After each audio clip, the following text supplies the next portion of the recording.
to practice natural family planning.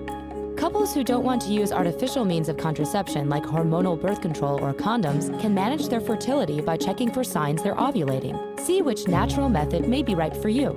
You will need a digital oral or basal body thermometer and precise body monitoring.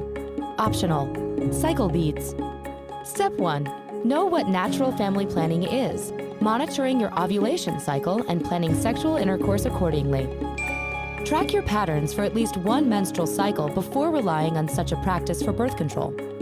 Step 2. Consider the cervical mucus method, also known as the Billings ovulation method. You're most fertile when your mucus is clear and slippery, like raw egg white, which lasts about 4 days. If you don't want to get pregnant, be aware that you can conceive in the 3 or 4 days before and after too, for a total of about 10 potentially fertile days. Assessing mucus viscosity can be tricky. A medical professional can help teach you. Step 3. Try the basal body temperature method. Maintain a graph of your daily temperature, taking it every morning before you get out of bed. When you're ovulating, your temperature may rise slightly, typically less than 1 degree Fahrenheit, and stay that way for a few days. Abstain from unprotected sex from the start of your period until 5 days after your temperature rises. For accuracy, take your temperature at the same time every morning and get at least 6 hours of uninterrupted sleep. Disturbed sleep affects body temperature. Step 4.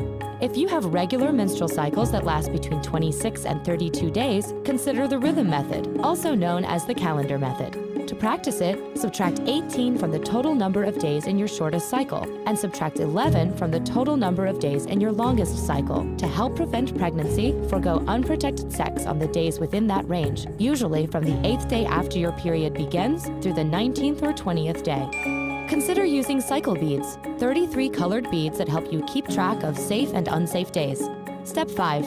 If preventing pregnancy is your goal, be aware that natural family planning success rate can vary, especially if not followed perfectly. Effectiveness is between 75 and 88% for typical practice. Did you know? A University of Chicago sociologist found that among 500 couples who used natural family planning, the divorce rate was less than 1%.